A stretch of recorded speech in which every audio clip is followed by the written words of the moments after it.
હાલો આજે આ ખેડૂત મહાપંચાયતમાં દૂર દૂરથી પધારેલા સૌ ખેડૂતો, આગેવાનો, યુવા દોસ્તો, આમ આદમી પાર્ટીના સૌ મહેનતુ કાર્યકર્તાઓ બધાયનું હું હૃદયપૂર્વક ખૂબ ખૂબ સ્વાગત કરું છું. મંચ ઉપર બેઠેલા સૌ આગેવાનોનું હવે હું નામ નથી લેતો, કેમ કે હવે પછી વાળું પાણીનો ટાઈમ થઈ ગયો છે. બધાય અમારા આગેવાન શ્રીઓ, બધાય આજે ખાસ વિશેષ વાત એ છે કે ટેકાના ભાવે આજે ખરીદી ચાલુ થઈ, ખેતરોમાં ઘણું કામ ચાલુ છે. એ સિવાય પણ ઘણી બધી મુશ્કેલીઓ હોવા છતાંય બપોરના 3 વાગ્યાથી લઈ અને અત્યારે આ 7 વાગવા આવ્યા છતાંય તમે આટલી ધીરજ રાખીને બેઠા છો, એ બદલ હું બધાનો હૃદયપૂર્વક આભાર વ્યક્ત કરું. મિત્રો, ગુજરાતમાં વિસાવદર વિધાનસભાના ખેડૂતોએ જ્યારથી ક્રાંતિ કરી છે ત્યારથી આખા રાજ્યના લોકોની અંદર એક નવા પ્રકારનો આત્મવિશ્વાસ પેદા થયો છે. વર્ષોથી ભાજપની સરકારે એવું કરેલું કે કોઈ માણસને બોલવા દેવાનો નહીં, ગામમાંય નહીં, સીમમાંય નહીં, સોશિયલ મીડિયામાંય નહીં, મીડિયામાંય નહીં, સરકારી ઓફિસમાંય નહીં, ક્યાંય નહીં. સેજે મોઢું ખોલો, સેજે બોલો, સેજ પ્રશ્ન પૂછો તો કાં ભાજપના ગુંડાઓ અને કાં પોલીસ આવી અને તમને દબાવવાની શરૂઆત કરે. અને 30-30 વર્ષ સુધી આવી રીતે દાબ દબાણ અને દંડાની સરકાર ભાજપે ચલાવી. પણ જ્યારથી વિસાવદર વિધાનસભાના ખેડૂતોએ હાવણો માર્યો છે ત્યારથી આખા ગુજરાતના લોકોની અંદર એક નવો હિંમત આવી છે, નવો વિશ્વાસ આવ્યો છે. દોસ્તો, બધાય બોલતા થયા છે, અવાજ ઉઠાવતા થયા છે, નીડર બન્યા છે, પોતાના હક માટે લડતા થયા છે. અને લોકો જાગ્યા, લોકો બોલતા થયા, અવાજ ઉઠાવતા થયા. તો ભાજપ અને કોંગ્રેસ બેયના પેટમાં તેલ રેડાયું કે આટલા વર્ષથી દબીને રાખ્યા હતા એને આને બોલતા કેમ કર્યા. તમે આ ખેડૂતોના માવઠાની જે પ્રશ્ન બન્યો ત્યારે જોયું હશે કે અનેક લોકોએ, ખેડૂતોએ વિડીયો બનાવીને મીડિયામાં બાઇટ આપીને એનો વિરોધ કર્યો અને અવાજ ઉઠાવવાનું સ્વયંભૂ કામ કર્યું. અને એના કારણે સરકારની ઉપર દબાણ થયું. સરકારે કૃષિ મજાક પેકેજ જાહેર કર્યું. આંકડો બોલો તો એમ લાગે કે બધા ખેડૂતોના ફળિયામાં એક હેલિકોપ્ટર આવી જાય એટલા રૂપિયા ફાળવ્યા છે. અને બોલે એવી રીતે છાપામાં 10,000 કરોડનું પેકેજ. હાથમાં કેટલા આવશે? તો કે હાથમાં તમાકુ બીડી લેવાય એટલા પૈસા આવશે. પણ મિત્રો, મને એક વાત યાદ આવી આ 10,000 કરોડના પેકેજ ઉપર. અહીં મંચ ઉપર બધા આપણા આગેવાનો એ વાત કરીને કે સરકારમાં આમ ને સરકારમાં તેમ ને સરકાર આમ. મને તો જ્યારથી વિસાવદરના લોકોએ ગાંધીનગર મોકલ્યો ત્યારથી મેં સરકાર ભાળી નથી. મને તો ત્યાં રોજ સર્કસ જોવા મળે છે. એ સર્કસ છે, સરકાર છે નહીં. તમે કોની વાત કરો છો? સરકાર હોવી જોઈએ ને. દોસ્તો, 10,000 કરોડ રૂપિયાનું પેકેજ આવીને જાહેર કર્યું. જૂના જમાનામાં ભવાયા આવતા, આખો દી ગામમાં માગે, પછી રાતે એ 92 લાખ માળવાનો રાજા બને. ગામ આખું બેઠું હોય સામે એમ કે માગી કે માગી આપું.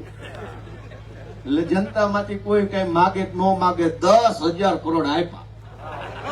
ખબર પડે તો પાછો ઈનો ઈ હામો મળે કે ભાઈ 10 રૂપિયા આપો ને. થાય છે કે નથી થતું આવું? આ 92 લાખ માળવાના રાજા આવ્યા, 10,000 કરોડ આપીને ગયા છે. હાથમાં કાણી કોડી આવશે નહીં, પણ બધાય ખેડૂતોને લૂંટી લે. ખાતરમાં, દવામાં, બિયારણમાં, પાણીમાં, ટોલ ટેક્સમાં, આ ટેક્સમાં, તે ટેક્સમાં. દોસ્તો, સરકાર એક દૂધણી ભેંસ છે. પણ કમનસીબી ગુજરાતના ખેડૂતોની એવી છે કે મોઢું આપણા ભાગમાં આવ્યું અને પછવાડું કંપનીના ભાગમાં આવ્યું. તમારે નકરો ખાણ દીધા કરવાનું, કુળા નાખ્યા કરવાના, નીર નાખ્યા કરવાની. સરકાર ધરાય એટલે આંચકોરથી કંપની કાઢી લે. સાચું હોય આ પાડે, ખોટું હોય આ પાડે. તમે જેટલી મહેનત મજૂરી કરો બધું જ સરકાર તમારી પાસેથી લઈ જાય. અને પછવાડું ભાજપના ગુંડાઓના હાથમાં, કંપનીના હાથમાં, ઉદ્યોગપતિના હાથમાં, બુટલેગરોના હાથમાં વાહેલો ભાગ આવ્યો, આપણા ભાગમાં આગલો ભાગ આવ્યો. ગમે એટલી મહેનત કરો વધે નહીં કાંઈ, સરકાર ખાઈ જાય ને ઓલી બાજુથી કાઢીને દોડી લે છે. દોસ્તો, આ પરિસ્થિતિની અંદર ગુજરાતના ગામડાનો છેવાડાનો માણસ દુખી છે. અને દુઃખ એક વિષયનું હોત તો એનું નિરાકરણ ધીમે ધીમે આવી ગયું હોત. અહીંયા તો હોય એટલી વાતનું દુઃખ છે. આ 10,000 કરોડનું કૃષિ રાહત પેકેજ જે આપ્યું છે એની અંદરથી તો ખેડૂતને જેટલું નુકસાન ગયું એનું કઈ થાય એમ નથી. હેમંતભાઈ અને સામંતભાઈ બધાએ કીધું કે આનાથી 1 વર્ષનો ભૂકો આવે. આ અનેક ખેડૂતોના દીકરા દીકરીઓ અમદાવાદમાં, રાજકોટમાં, વડોદરામાં ભણે છે. એની ફી ભરવાના પૈસા ક્યાં? આ રાહત પેકેજ થી ફી ભરાઈ જાય. ઘણાના ઘરમાં માંદગીનો ખાટલો છે, દવાખાનાનું બિલ આવી ચડ્યું છે, ક્યાં કરશું? કેટલાય ખેડૂતોએ આ વખતે લગ્ન લેવાનું નક્કી કર્યું છે કે ભાઈ આ વખતે માંડવી હારી થાય તો દીકરીને ઘર ભેગી એના કર દઈએ, દીકરો પવણાઈ દઈએ, એના ઘરે રહેતા થાય એવો વિચાર કર્યો હશે. સરકારને એ વાતની કોઈ ચિંતા નથી કે આ ખેડૂત દીકરી કેમ પવણાવશે, ફી કેમ ભરશે છોકરાની, માંદા માણસના દવાખાનાનું બિલ કેમ ભરશે, કોઈ ચિંતા ત્યાં નથી ગાંધીનગરમાં. શું કામ? ગાંધીનગરમાં સરકાર નથી, આપણા બધાના મતથી ત્યાં સર્કસ ચાલુ કરેલું ચાલુ. અને સર્કસ કેવી રીતે એ હું તમને કહું. પ્રાથમિક શાળામાં ઓલી સંગીત ખુરશીની રમત આવે, એમાં એક જણો ખૂણામાં ઉભો ઉભો ટક ટક ટક ટક ટક ટક ટક વગાડે એટલે ઓલી ખુરશી ફરતા ફરતા બધા ફરે. હોય છે કે નથી હોતું આવું? પછી અચાનક ઓલો વગાડતો બંધ થઈ જાય એટલે જેના હાથમાં જે ખુરશી આવીને બેસી જવાનું, ઉભા રહ્યા, આવું હોય છે કે નથી હોતું આવું?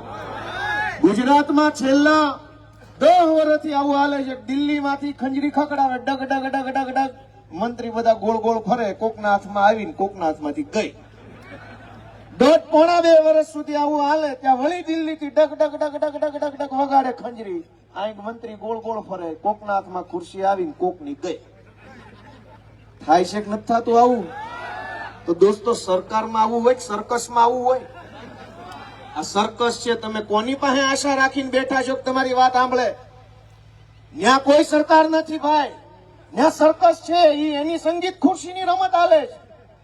અહીં આપણે વેદનાની વાત લઈને આવ્યા છીએ કે ભાઈ અમને આ તકલીફ છે, તે તકલીફ છે, ઓલી તકલીફ છે. ત્યાં કોણ સાંભળશે? ત્યાં કોઈ સરકાર નથી, સર્કસ હાલે છે. આ સર્કસને બંધ કરાવવા હાટું થઈને એક વખત આમ આદમી પાર્ટીને તમારા આશીર્વાદ આપો એવી વિનંતી કરવા આવ્યા. આ સર્કસ બંધ કરો. ખેડૂતના હાથમાં 5 પૈસા નથી અત્યારે. ચૂંટણી આવશે ત્યારે પૈસા આપવા આવશે. આ વિસાવદરની ચૂંટણી હતી, કોઈ સર્વે કર્યા વગર જેને જે જોઈએ એ ભાજપ વાળા આપતા હતા.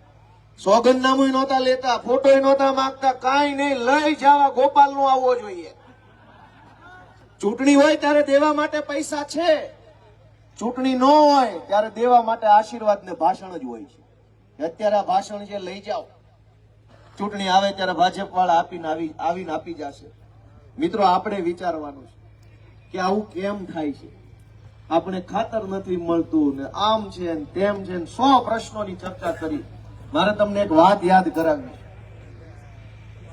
કે કોક માણસ બહુ પાપ કર્યા હોય ને, કોકનું ખોટું કર્યું હોય, વ્યાજે રૂપિયા આપી આપીને ખૂબ બીજા પૈસા પડાવી લીધા હોય, કોકની જમીનો લખાઈ લીધી હોય, કોકનું સરકારી નોકરી દરમિયાન કોકનું પડાવી લીધું હોય, એના ઘરમાં ક્યારેક કઈક દુર્ઘટના બને, જુવાન દીકરા દીકરી કે કઈક કોક કમોત મરે, પછી પાપી માણસની આંખ ખુલી જાય અને પછી એ માણસ એમ વિચારે કે ભાઈ હવે આ મોત થઈ ગયું, ત્યાંથી મારી આંખ ખુલી, હવે મારે બીજું નવું પાપ નથી કરવું. દોસ્તો, ગુજરાતમાં અનેક લોકોએ પોતાના જીવનું બલિદાન આપ્યું, પણ એ બલિદાનથી આપણી આંખ ન ખુલી એટલા વર્ષ સુધી. આજ દેવભૂમિ દ્વારકાની અંદર ગયા વર્ષે 2 વર્ષ પહેલા ભાડતર ગામના ખેડૂતે પેલા 4 કરોડ રૂપિયા બૂચ મારી ગયા ભાજપના માણસો, એમાં આત્મહત્યા કરી લેવી પડી. દીકરીઓએ રોતા રોતા વિડીયો બનાવ્યો. અને એ પછી 2024માં લોકસભાની ચૂંટણી આવી, કોક માણસનું મોત આપણી આંખ ન ખોલી. આ મોરબીનો બ્રિજ તૂટ્યો, 150 જણાનું મોત થઈ ગયું, કેટલાય બાળકો નીચે પડીને ગુજરી ગયા. એ નિર્દોષ બાળકોનું મોત ગુજરાતની જનતાની આંખ ન ખોલી હતી. હરણીની અંદર બોટ ઊંધી પડી, કેટલાય છોકરા નિર્દોષ એમાં મરી ગયા. એ મરી ગયેલા છોકરાનું કમોત આપણી આંખ ન ખોલીએ ક્યું? ગુજરાતમાં આજે એક ખેડૂતને અગાઉ બીજા 2 ખેડૂત 3 ખેડૂતોએ આત્મહત્યા કરી માવઠાના કારણે. એ મોત પણ આપણી આંખ નહીં ખોલીએ કે રાજકોટમાં અગ્નિકાંડ થયો, કમોત મર્યા લોકો, એ મોત આપણી આંખ ન ખોલીએ ક્યું? દોસ્તો, માણસનું મોત થયા પછી જો આપણી આંખ ન ખુલવાની હોય ને તો વાંક ભાજપનો નથી. આપણે વિચારવું પડશે કે આપણી આંખ ખુલતી કેમ નથી. એક દીકરો મરી જાય ને તો ભ્રષ્ટાચારી લાંચિયા અધિકારીની આંખ ખુલી જાય કે હવે ન લેવાય પૈસા. અહીંયા તો મોત ઉપર મોત, મોત ઉપર મોત, મોત ઉપર મોત. અને છતાંય આપણામાંથી તે હજારો લોકો ભાજપ ભાજપ દબાવો, ભાજપ દબાવો, દબાઈ કરે. દોસ્તો, વાંક ભાજપનો કાઢવો કે આપણી અંદર આત્મમંથન કરવું? દોસ્તો, ખેડૂતોએ આપણે બધાએ આત્મમંથન પણ કરવું પડશે કે આપણી બાજુવાળો જો ભાજપને મત આપતો હોય તો 2 કલાક બેહાડીને સમજાવવો પડશે કે દુનિયામાં મોત થાય છે ને તને શરમ નથી આવતી ભાજપને મત આપતા? આંખ ખોલ, તારી આત્મા જગાડો, એવી વિનંતી આપણે બધાએ કરવી પડશે. દોસ્તો, ખાલી આપણે પ્રશ્નો પર ચર્ચા કરશું એનો અર્થ શું? આપણામાંથી તે કેવું થાય છે કે આ ઈશુદાનભાઈ ચૂંટણી લડતા હતા અને આ દ્વારકા જામનગરમાં તો ચૂંટણી આવે ત્યારે બધા ઉદ્યોગપતિઓ કંપનીના માણસો સક્રિય થઈ જાય, ગામડે ગામડે પૈસા પહોંચાડે, ગામડે ગામડે આગેવાન મોકલે, અલગ અલગ જ્ઞાતિના લોકોને દમદાટી કરે કે તમારી કંપનીમાં 25 ગાડીઓ આલે છે, ટ્રક આલે છે, તમારું ફલાણું આલે છે, જોજો હો ઈશુદાન નો જીતવા જોઈએ. દોસ્તો, આપણે આવી બધી વાતોમાં આવી જઈએ છીએ અને ભાજપ વાળાને ખબર છે કે ભલે કિસાન મહાપંચાયત કરતા ચૂંટણી ટાણે કંપનીને કહી દેશું ને આના આજ બધા મત આપી જાય આપણને. દોસ્તો, આપણે આપણી આંખ ખોલવી પડશે, આપણો આત્મા જગાડવો પડશે. અને આપણો આત્મા નહીં જાગે તો દુનિયામાં ભગવાન આપણું સારું નહીં કરી શકે. જો આપણે આપણું સારું નહીં કરવા માંગીએ તો, આપણે પોતે જ આપણું સારું કરવા નહીં માંગીએ તો કોણ આપણું સારું કરી દેવાનું છે? ચૂંટણીઓની અંદર અમારી નાતનો ઉભો છે, આ અમારા કુટુંબ વાળો ઉભો છે, ઓલી નાત તો નહીં જ, એને તો મત નથી જ દેવાના. મિત્રો, આવું થાય છે કે નથી થતું? સાચું કહેજો, આ કે ના કહો. મહાભારતના કુરુક્ષેત્રના મેદાનની અંદર અર્જુન છે ને એના હગાની સામે જ ઉભો હતો. એથી અર્જુને એમ વિચાર્યું હોત કે આ દ્રોણ મારા કાકા છે, આની સામે થોડું કઈ ડખો કરાય તો ક્યાં મહાભારત થવાનું હતું, તો દુશાસનનું શાસન ટકી ગયું હોત.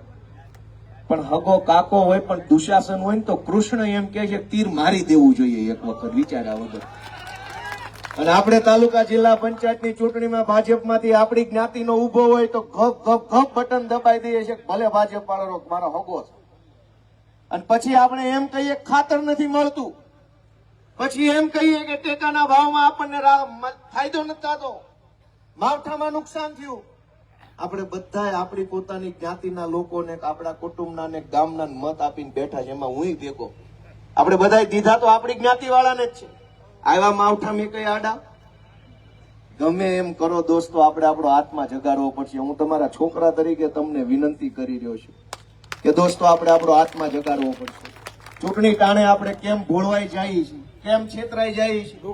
વિસાવદર વિધાનસભાના ખેડૂતો પાસેથી આપણે અનુભવ લેવો પડશે કે આખા વિસાવદરના ખેડૂતોએ મોરચો સંભાળી લીધો કે આ ગોપાલને હારવા નથી દેવાનો, ભાજપનો બાપ આવે તો પાડી દેવાનો છે.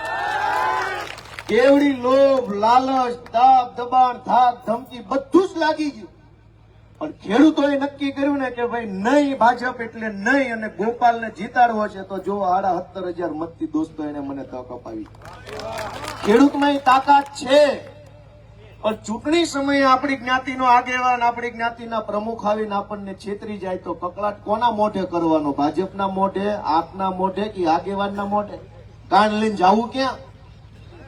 મિત્રો, આપણે આપણો આત્મા જગાડવો પડશે. આપણે ખાલી એક પ્રશ્નથી નથી ઘેરાયેલા. ભાજપની સરકાર ખેડૂતોને જોઈ નથી શકતી.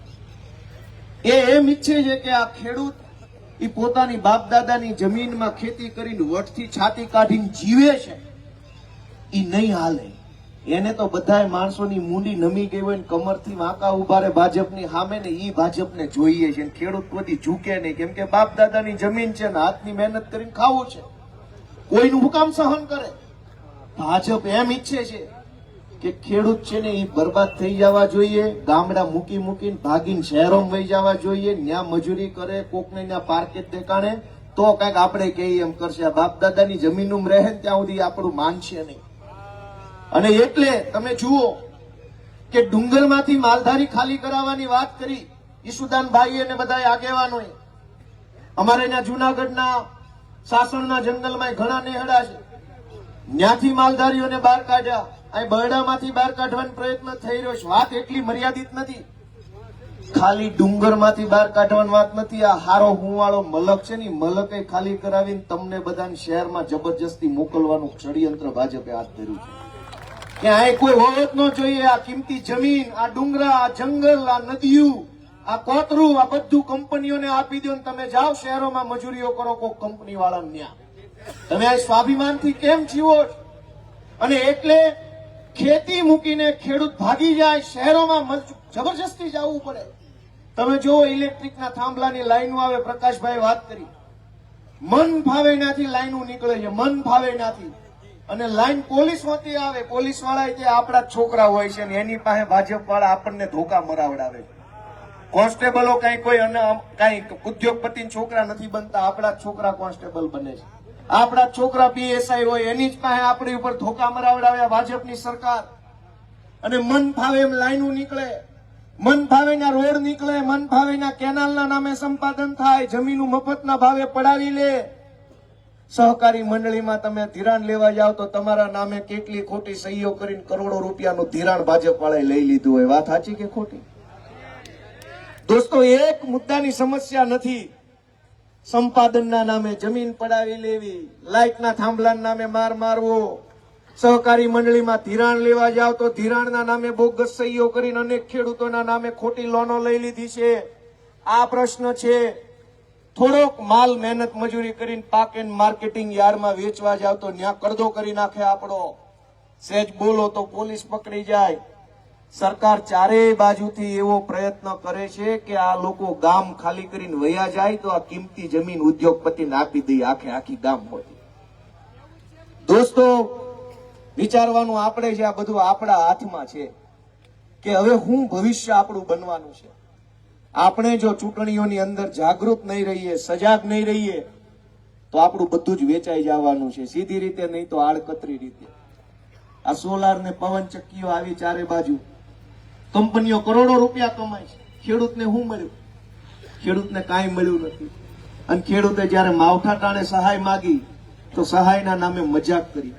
ચૂંટણી તમે બધા તમારા ગામમાં જે ભાજપનો માણસ હોય એને જરા પૂછજો કે ચૂંટણી ટાણે તો બહુ ડબલ એન્જિન કરો છો. ચૂંટણી ટાણે તો ડબલ એન્જિન હોય છે, ઉપર અમારી હેઠે અમારી. હેઠે વાળા 10 આપ્યા, કયો ઉપર વાળાની ચાલે ઈ નાખે 50,000 કરોડનું પડીકું કરી દે. ડબલ એન્જિન જ છે તો કેન્દ્ર સરકારના પૈસા આવવા જોઈતા હતા. અહીંયા કેન્દ્ર વાળા કાકા તો કઈ બોલવાય તૈયાર નથી. જ્યારથી વિસાવદર વાળી થઈ છે ને ઝટકા ન્યા બુજી ગયા છે, એ તો કઈ બોલવાય તૈયાર નથી. દોસ્તો, હું તો તમને એટલી વિનંતી કરવા આવ્યો છું તમારા દીકરા તરીકે કે પ્રશ્ન 100 છે. એક પ્રશ્ન નથી, 2 નથી, 50 નથી, 60 નથી, 100 પ્રશ્નોથી આપણું જીવન ઘેરાયેલું છે. જવાબ એક જ છે કે એક વખત આને કાઢો અને એક વખત જનતાની સરકાર બનાવો ને તો જ આ બધા પ્રશ્નોનું નિરાકરણ આવવાનું છે. દોસ્તો મિત્રો, ગુજરાતની અંદર હજારો જગ્યાએ જનતા સાથે અન્યાય થાય છે અને એમાં કોઈ વાત સાંભળવામાં આપણી નથી આવતી. સરકાર તો પોતાની વાત ન માને એ મંત્રી બદલી નાખે છે.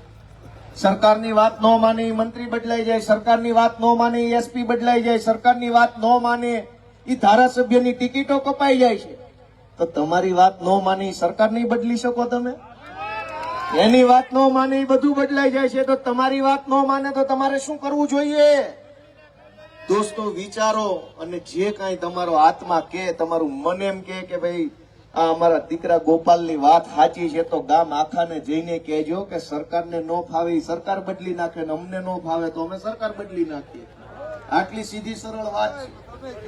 અને મિત્રો, બીજી એક વાત એ કહેવા જેવી છે કે આ જ્યારથી અમારા રાજુભાઈ કરપડા, પ્રવીણભાઈ રામના નેતૃત્વમાં અમે ખેડૂતો માટેની લડાઈ હાથ ધરી, ભાજપ વાળાને તો ઠીક છે, ન ગમે એને તો બરાબર છે, ઓલ્યા નહીં ન કીધું. એને ઉપાડો એક ધારો લીધો.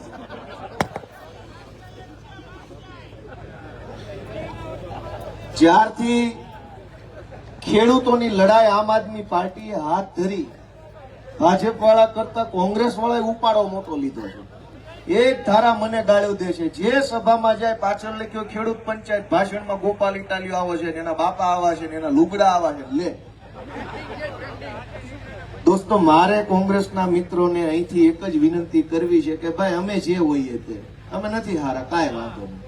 તમે બહુ હારા છો, જાવ સાયોના હોટલમાં આખા ગુજરાતના ખેડૂતોને બોલાવીને 2-2 લાખ રૂપિયા આપી દે. ચૂંટણી ટાણે આપતા હતા ને એવી રીતે.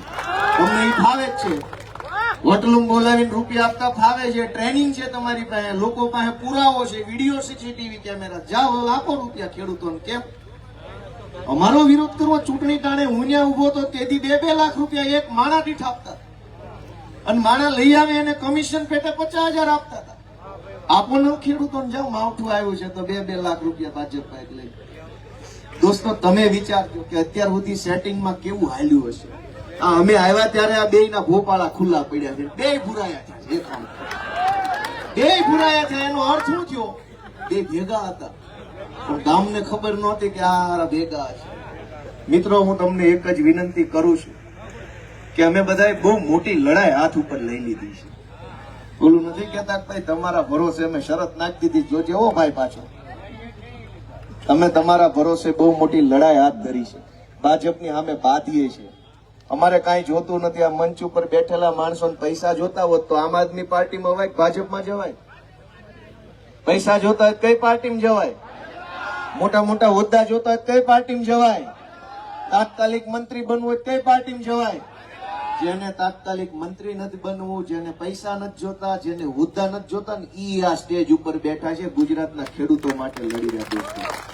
જોતું હોત તો ઓલા કાકાએ દુકાન ખોલી છે ટેકાના ભાવે, જે ભાવે લઈ લે છે. દોસ્તો, જેને નિસ્વાર્થ ભાવે ગુજરાતના છેવાડાના માણસની વેદનાને વાચા આપી છે, ઈ લોકો આ મંચ ઉપર બેઠા છે અને તમારે એની રાહ રાખવાની છે, તમારે એનું બાવડું ચાલવાનું છે. દોસ્તો, એ વિનંતી બધાને હું કરું છું. તમારા ટેકે અમે હાલીએ છીએ. ચૂંટણી આવશે ત્યારે અમારી જ્ઞાતિ, ઓલી જ્ઞાતિ, ના આપણી જ્ઞાતિનો વિરોધી છે ગોપાલ ઇટાલી, આવું બધું આવશે. જ્ઞાતિના સમર્થકો કરવાનારાની સામે નહીં બોલે. અનેક વખત એવા વોટ્સએપ ઉપર મેં ઈસુદાન ગઢવી આપણી જ્ઞાતિની વિરોધી છે, ગોપાલ ઇટાલિયા ઓલી જ્ઞાતિની વિરોધી છે. દોસ્તો, બધી જ ચૂંટણીની માયાજાળો છે. તમે બધાના આશીર્વાદની અમને જરૂર છે કે અમે કોઈ દિવસ જીવનમાં ખરાબ કામ નથી કર્યું. આજ ગુજરાતમાં કોઈ બોલવા તૈયાર નથી ભાજપની સામે. એવા સમયે ભાજપની જેલમાં રહેવું તૈયાર છે, પણ ભાજપ સામે ઝૂકવું તૈયાર ન હોય ને એવા નેતાઓ આપણને મળ્યા છે. જેને જેલમાં ન જવું એ ભાજપમાં જાય છે, અને અમારે ભાજપમાં નથી જવું એટલે જેલમાં જાય છે. ચૈતર વસાવાને ગલાસ જેવી બાબતમાં 307, આ યુવરાજસિંહ જાડેજા ઉપર 307, આ રાજુભાઈ કરપડા પર 307. કાંઈ વાંધો નહીં, અમે 307 પાર્ટી, પણ જે દિવસે ગુજરાતના ખેડૂતો અમને આશીર્વાદ આપે ને તેથી 420 માંથી ભાજપ જેલમાં પૂર દેવાની છે. અમે 307 પાર્ટી ને 420 પાર્ટી. અને હું તો સ્ટેજ ઉપર બેઠેલા બધા આગેવાનને વિનંતી કરું છું, ભાજપનું નામ લેવું 420 પાર્ટી એમ બોલવાનું, એટલે પબ્લિક સમજી જાય. ભારતીય જનતા એને ભારત હારે કઈ લેવા દેવા નથી, જનતા હારે લેવા દેવા નથી. એ તો 420 પાર્ટી છે. એટલે મહેરબાની કરીને ક્યાંય પણ બોલો, બે હાથ જોડીને વિનંતી, તમે ક્યાંય પણ બોલો 420 પાર્ટી બોલવાની, એટલે પબ્લિક સમજી જાય. 420, અમે 307 પાર્ટી, અમને 307 પાર્ટી કહેવાની, એને 420 પાર્ટી કહેવાની. બાકી દોસ્તો, આપ તમામ ખૂબ મોટી સંખ્યામાં આવ્યા, બેઠા નિરાતે વાત સાંભળી. અમે અમારી ખેડૂતો પ્રત્યેની લાગણી, હમદર્દી જે કાંઈ હોય એ રજૂ કરી એ બદલ, અને તમે સાંભળી એ બદલ હું બધાનો આભાર વ્યક્ત કરું છું. આમ આદમી પાર્ટીને તમારા આશીર્વાદ આપજો. અને છેલ્લે એક વાત કે આમ આદમી પાર્ટીએ ખેડૂતો માટે મહત્વની 10 માંગણીઓ મૂકી છે. આમ તો હજારો માંગણીઓ છે, એ તમે સૂચન આપી શકશો આમ આદમી પાર્ટીને, પણ 10 માંગણી મહત્વની આમ આદમી પાર્ટી લઈ અને ગુજરાતના ગામડે ગામડે જઈ રહી છે. એક કે ગુજરાતના તમામ એપીએમસી માર્કેટિંગ યાર્ડમાં કડદા પ્રથા થાય છે. તોલ માપના નામે, ભેજના નામે, માલ ખરાબ છે એના નામે, બીજી ત્રીજી રીતે કોઈ પણ રીતે કટકી કમિશન કરવામાં આવે છે. એ ગુજરાતના તમામ માર્કેટિંગ યાર્ડમાં કરદો બંધ થવો જોઈએ અને આવો કરદો કરનારાને જેલમાં પૂરવા જોઈએ. આ પહેલી માંગણી આમ આદમી પાર્ટી મૂકે છે. તમે બધા એમાં સંમત છો? બીજી માંગણી કે અનેક માર્કેટિંગ યાર્ડમાં જ્યારે તમે માલ વેચવા જાઓ અથવા ટેકામાં માલ વેચવા જાઓ ત્યારે માલ લીધા પછી એમ કહેવામાં આવે કે હવે અમારું ગોડાઉન સામે પહેલાની જગ્યાએ છે ન્યા ખાલી કરી આવો. કહે છે કે નથી કહેતા? ગુજરાતના તમામ યાર્ડમાં ખેડૂત માલ વેચવા આવે તો એને ગોડાઉન કે ફેક્ટરી સુધી પહોંચાડવાની ફરજ પાડવી જોઈએ નહીં. માલ જ્યાં વેચો છે ત્યાં જ ખાલી કરવાનો છે, પછી ત્યાંથી ઉઠાવીને વેપારીને જ્યાં લઈ જાવ ત્યાં લઈ જાય. આ બીજી માંગણી આમ આદમી પાર્ટીએ રજૂ કરી છે. દોસ્તો, આમ આદમી પાર્ટીએ પંજાબની સરકાર હતી ત્યાં અત્યારે જે છે ત્યાં ખેડૂતોને જ નહીં માત્ર ભાગ્યાઓને પણ સહાય ચૂકવવાનું કામ કર્યું. દેશની પહેલી એવી સરકાર છે જેને ભાગ્યાની ચિંતા કરી છે. દોસ્તો, આજ દિવસ સુધી દેશની કોઈ સરકારોએ ભાગ્યાની ચિંતા નથી કરી. ભાગે કે ખર્ચા ભાગે કે પાણી ભાગે એવી રીતે આપણે અલગ અલગ પ્રથા છે જિલ્લાવાઇઝ. આમ આદમી પાર્ટીએ ગુજરાતમાં પણ માંગણી મૂકી છે કે ખેડૂતોને સહાય આપો, ભાગવું રાખ્યું હોય એને સહાય આપો, મજૂરી કામે રાખ્યું હોય એને સહાય આપો. એવી ત્રીજી માંગણી આમ આદમી પાર્ટીએ મૂકી છે. મિત્રો, ત્યારબાદ ડેરીઓની અંદર ખૂબ ભ્રષ્ટાચાર થાય છે. તમામ ડેરીમાં અલગ અલગ ડેરીમાં અલગ અલગ પ્રકારે ભ્રષ્ટાચાર થાય છે. તમામ ડેરીઓની અંદર ડેરી જે નફો કરે એ નફો છેલ્લામાં છેલ્લા દૂધ ઉત્પાદક પશુપાલક સુધી પહોંચાડવા માટે અને પારદર્શક વહીવટ કરવા માટે થઈ અને સરકાર એક સિસ્ટમ બનાવે એવી માંગણી આમ આદમી પાર્ટીએ મૂકી છે. પંજાબમાં જેમ ખેડૂતોને 12 કલાક દિવસે મફત વીજળી આપવામાં આવે છે, એવી રીતે ગુજરાતમાં પણ દિવસે મફત 12 કલાક વીજળી આપવામાં આવે એવી માંગણી આમ આદમી પાર્ટીએ 5મા નંબરે મૂકી છે. અલગ અલગ ખેડૂત આંદોલનો જે થયા બોટાદમાં, સાબરકાંઠામાં, સાણંદમાં, કચ્છમાં, ત્યાં થરાદ વાવની અંદર ભારતમાલા પ્રોજેક્ટમાં અલગ અલગ ખેડૂત આંદોલનોમાં પોલીસનો ઉપયોગ કરી જે ખોટી એફઆઈઆર કરવામાં આવી છે એ તમામ એફઆઈઆરો રદ કરવામાં આવે અને નિર્દોષ ખેડૂતોને છોડી દેવામાં આવે એવી એક માંગણી આમ આદમી પાર્ટીએ મૂકી છે. દોસ્તો, ટેકાના ભાવે 10% કે 20% માલ જ ખરીદવામાં આવે છે. સોયાબીન હોય કે ચણા હોય કે અડદ હોય કે મગફળી હોય કે કપાસ હોય, 10%, 20%, 30% માલ જ ટેકાના ભાવે ખરીદવામાં આવે છે. આમ આદમી પાર્ટી માંગણી કરે છે કે 100% માલ ટેકાના ભાવે સરકારે ખરીદી લેવો જોઈએ. જેટલું ઉત્પાદન થયું એ બધું જ લઈ લેવું જોઈએ. ત્યારબાદ ખાતર સમયસર અને જોઈએ એટલું મળી રહે એવી માંગણી પણ આમ આદમી પાર્ટીએ મૂકી છે. 9મા નંબરે શેરડીનું ઉત્પાદન કરતા ખેડૂતોની માંગણી કે સુગર મિલો પાસેથી એમને કરોડો રૂપિયા લેવાના બાકી છે. સુગર મિલોમાંથી પૈસા લેવાના બાકી હોય એ શેરડી પકવતા ખેડૂતોને મળે એની માંગણી આમ આદમી પાર્ટીએ મૂકી છે. અને સીસીઆઈ દ્વારા 1 ડિસેમ્બરથી કપાસની ખરીદી વહેલી ચાલુ કરવામાં આવે એવી માંગણી આમ આદમી પાર્ટીએ મૂકી છે. તમે બધા એમાં સંમત હોય તો જરાક હા પાડો કે આ વાત વ્યાજબી છે. આપ સૌનો હૃદયપૂર્વક ખૂબ ખૂબ આભાર. ભારત માતા કી જય. જય જય ગરવી ગુજરાત. જય કિસાન.